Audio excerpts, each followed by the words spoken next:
आदरणीय अध्यक्ष जी, मेरी तरफ से आपको शुभकामनाएं हैं,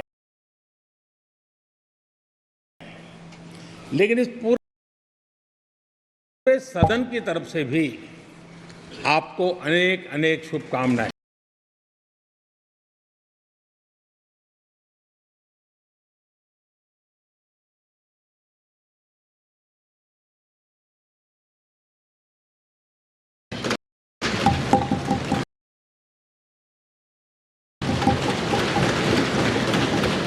अमृत काल के इस महत्वपूर्ण कालखंड में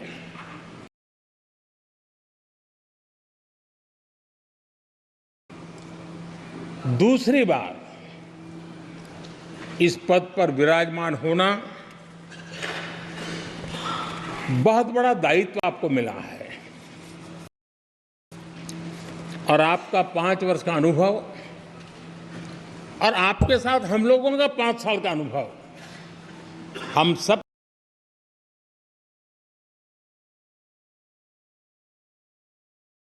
का विश्वास है कि आप आने वाले 5 साल हम सबका मार्गदर्शन भी करेंगे और देश की आशा अपेक्षाएं पूर्ण करने के लिए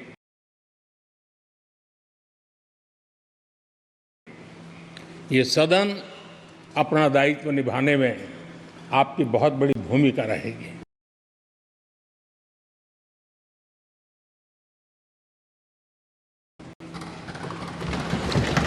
आदरणीय अध्यक्ष जी, हमारे शास्त्रों में कहा गया है कि विनम्र और व्यवहार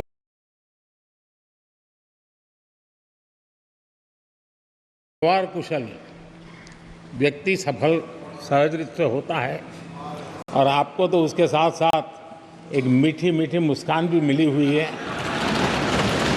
आपके चेहरे को ये मीठी मीठी मुस्कान पूरे सदन को भी प्रसन्न रखती है।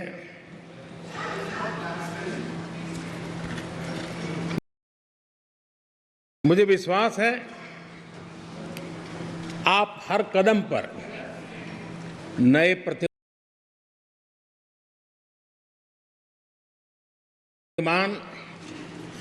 नए कीर्तिमान गढ़ते आए हैं। 18वीं लोकसभा में स्पीकर का कार्यभार दूसरी बार संभालना ये अपने आप में एक बड़ा नया रिकॉर्ड बनते हम देख रहे हैं।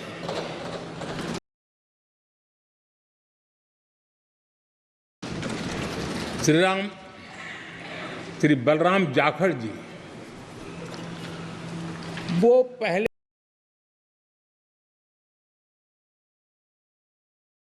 ऐसे अध्यक्ष थे जिन्होंने 5 साल कार्यकाल पूरा करके फिर दोबारा उनको स्पीकर बनने का अवसर मिला था।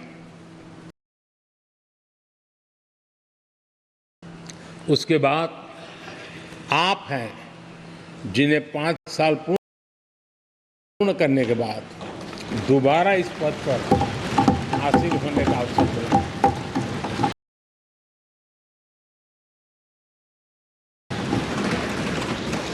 गत 20 साल का एक ऐसा कालखंड रहा है कि ज्यादातर स्पीकर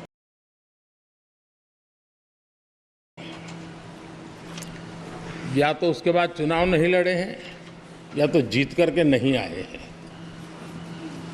आप समझ सकते हैं कि स्पीकर का काम कितना कठिन है कि उसके लिए दोबारा जीतना मुश्किल हो जाता है, लेकिन आप जीत करके आए हैं। इसके लिए एक नया इतिहास आपने गढ़ा। आदरणीय अध्यक्ष जी, इस सदन में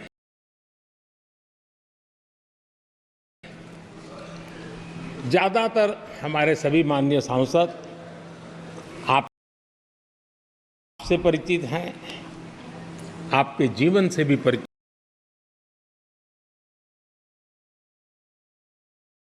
उचित है। और पिछली बार मैंने इस सदन में आपके संबंध में काफी कुछ बातें रखी भी थी और मैं आज उसको दोहराना नहीं चाहता हूं, लेकिन मैं एक सांसद के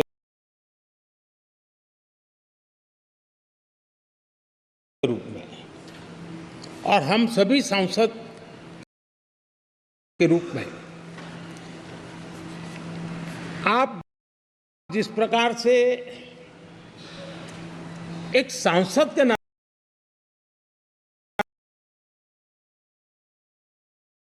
काम करते हैं, ये भी जानने योग्य है और बहुत कुछ सीखने योग्य है। मुझे विश्वास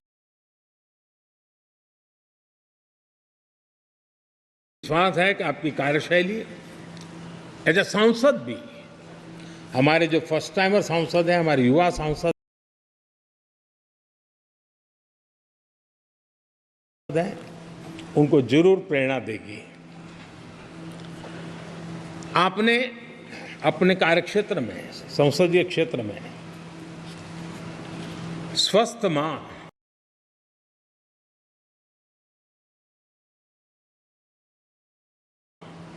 और स्वस्थ शिशु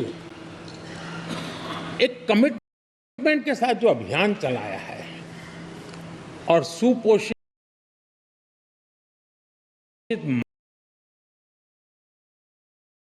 मां, इस अभियान को आपने जिस प्रकार से अपने क्षेत्र में प्राथमिकता देकर के खुद को इन्वॉल्व करके किया है,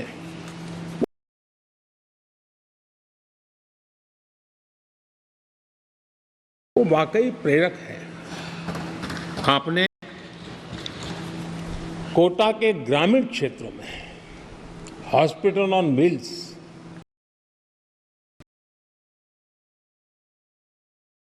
ये भी एक मानव सेवा का उत्तम काम, जो राजनीतिक कामों के सिवाय करने वाले कामों में आपने चुना है, वो भी अपने आप में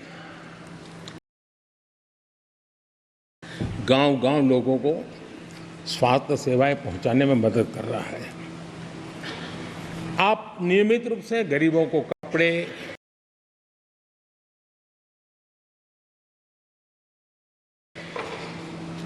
कंबल, मौसम के अनुसार छाता की जरूरत है छाता, जूते, ऐसी अनेक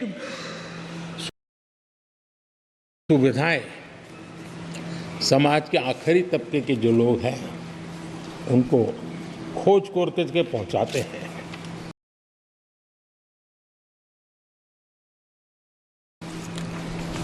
खेलों में प्रोत्साहन देना आपके क्षेत्र के युवकों में, ये आपने एक प्राथमिकता के रूप से काम उठाया है। आपके पिछले कार्यकाल में 17वीं लोकसभा में मैं कहता हूं के संसदीय इतिहास का वो स्वर्णिम कालखंड रहा है। आपकी अध्यक्षता में संसद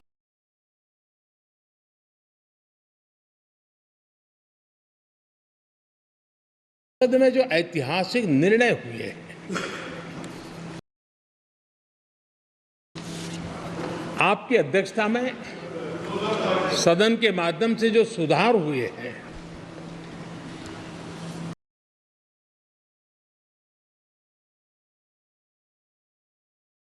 ये अपने आप में एक सदन की भी और आपकी भी विरासत है। और भविष्य में 70वीं लोकसभा के संबंध में जब विश्लेषण होंगे, उसके विषय में लिखा जाएगा, तो भारत के भविष्य को नई दिशा देने में आपकी अध्यक्षता वाली 70वीं लोकसभा की बहुत बड़ी भूमिका रही है। आदरणीय अध्यक्ष जी, 17वीं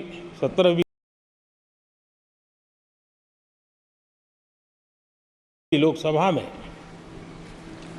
नारी शक्ति वंदन अधिनियम 2023,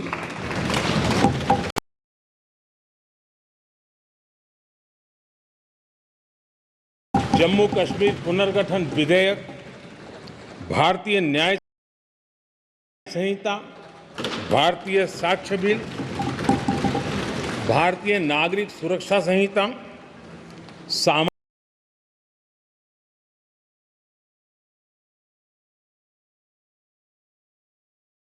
सुरक्षा संहिता, digital personal data protection bill, मुस्लिम महिला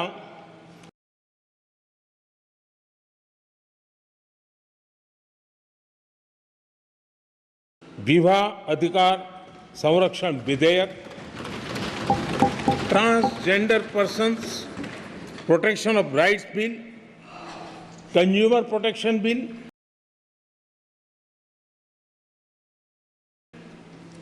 डायरेक्ट टैक्स विवाद से विश्वास विधेयक, सामाजिक, आर्थिक और राष्ट्रीय महत्व के ऐसे कितने ही महत्वपूर्ण ऐतिहासिक कानून 17वीं लोकसभा में आपकी अध्यक्षता के अंदर इस सदन ने पारित किए हैं और देश के लिए एक मजबूत नींव बनाई है। जो कार्य आजादी के 70 साल में नहीं हुए, आपकी अध्यक्षता में इस सदन ने इसको करके दिखाया। आदरणीय अध्यक्ष जी, लोकतंत्र की लंबी यात्रा में कई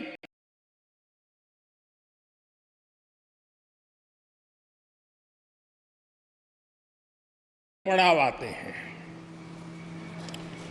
कुछ अवसर ऐसे होते हैं जब हमें कीर्तिमान स्थापित करने का सौभाग्य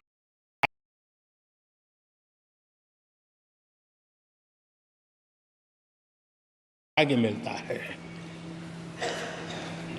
17वीं लोकसभा में उपलब्धियां, मुझे पूरा विश्वास है देश आज भी और भविष्य में उसका गौरव करेगा। आज देश अपनी आकांक्षाओं की पूर्ति के लिए भारत को आधुनिक बनाने की दिशा में जब हर तरह से प्रयास हो रहे हैं, मैं मानता हूं कि नया संसद भवन भी अमृतकाल के भविष्य को लिखने का काम करेगा और वो भी आपकी अध्यक्षता में।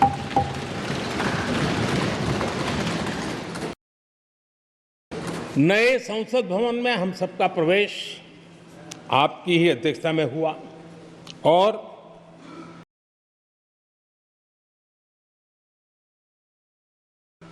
आपने संसदीय कार्यप्रणाली को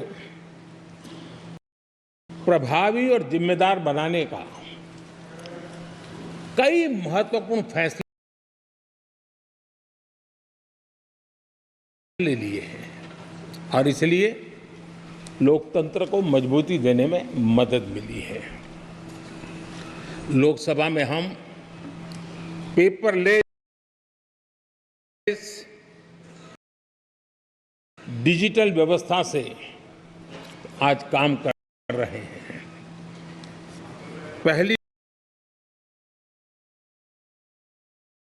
बार आपने सभी माननीय सांसदों को ब्रीफिंग के लिए एक व्यवस्था खड़ी की।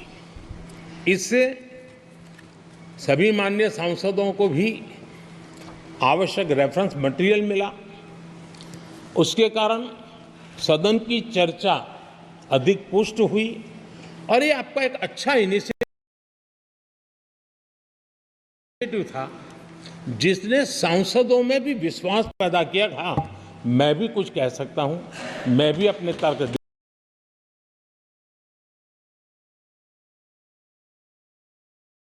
दे सकता हूं। तो एक आपने अच्छी व्यवस्था को विकसित किया है। आदरणीय अध्यक्ष जी, G20 भारत की सफलता के एक महत्वपूर्ण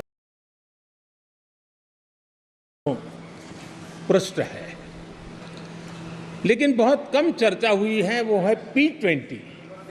और आपके नेतृत्व में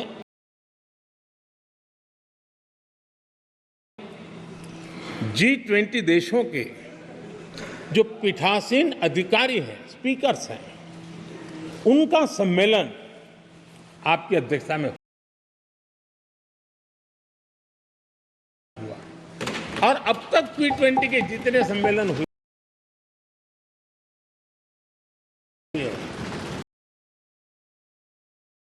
उसमें ये ऐसा अवसर था कि दुनिया के सर्वाधिक देश आपके निमंत्रण पर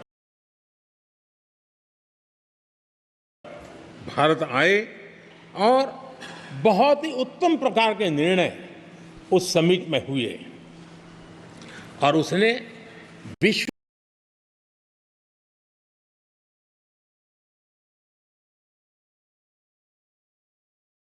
में भारत की लोकतंत्र की जो प्रतिष्ठा है उसको गौरव देने में बहुत बड़ा रोल अदा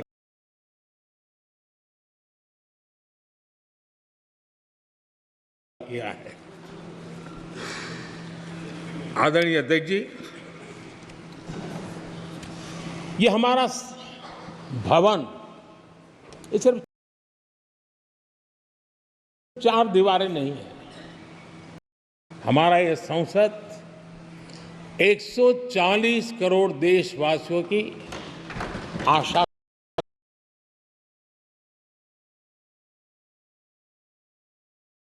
का केंद्र है।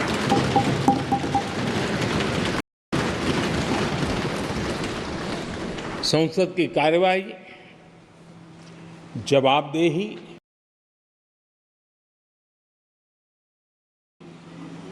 और आचरण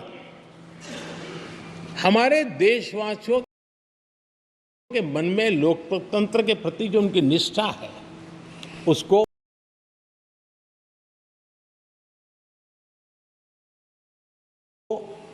और अधिक मजबूत बनाता है। आपके मार्गदर्शन में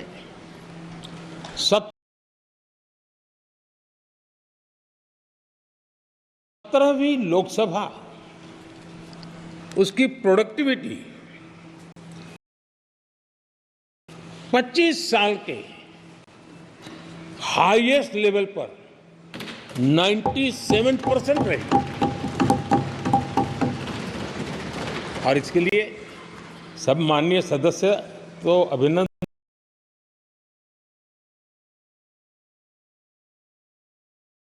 के अधिकारी हैं, लेकिन आप विशेष अभिनंदन के अधिकारी हैं। कोरोना जैसे मुश्किल कालखंड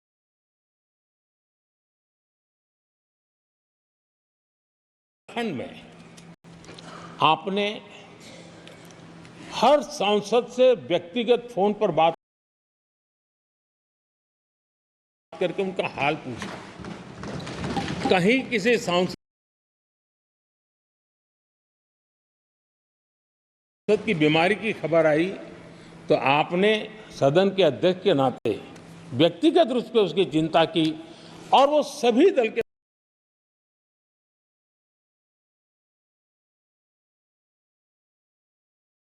सांसदों से जब मुझे सुनने को मिलता था, मुझे बड़ा गर्व होता था कि जैसे आप इस सदन के परिवार के मुखिया के रूप में उस कोरोना कालखंड में भी व्यक्तिगत चिंता करते थे।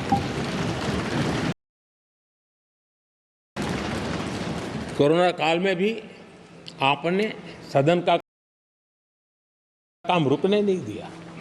सांसदों ने भी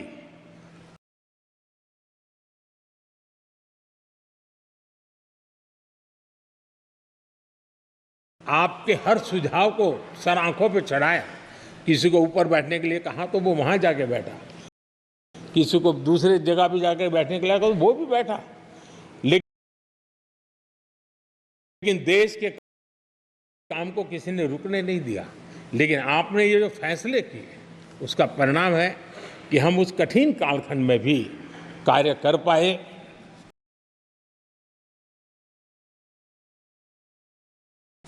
और ये खुशी की बात है कि कोरोना काल में सदन ने 170% प्रोडक्टिविटी, ये अपने आप में दुनिया के लिए एक बहुत बड़ी खबर है। आदरणीय अध्यक्ष जी, हम सब चाहते हैं कि सदन में आचरण, सदन के नियमों का पालन हम सब करें।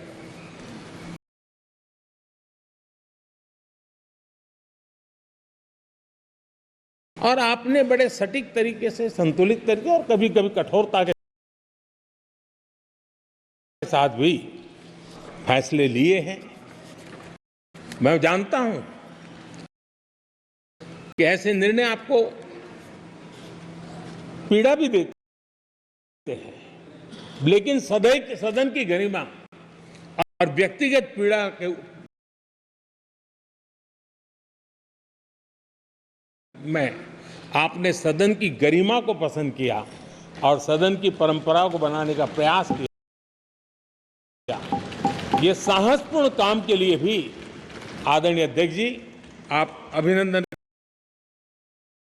के अधिकारी हैं। मुझे विश्वास है आदरणीय अध्यक्ष जी, आप तो सफल होने ही वाले हैं, लेकिन आपकी अध्यक्षता में यह 18वीं लोकसभा भी बहुत सफलतापूर्वक देश के नागरिकों के सपनों को पूर्ण करेगी। मैं फिर एक बार आपको इस महत्वपूर्ण दायित्व के लिए और देश को विकास की नई ऊंचाइयों पर ले जाने वाले इस सदन की अध्यक्षता के लिए हृदय से बहुत बहुत शुभकामनाएं देता हूं, बहुत बहुत बधाई देता हूं।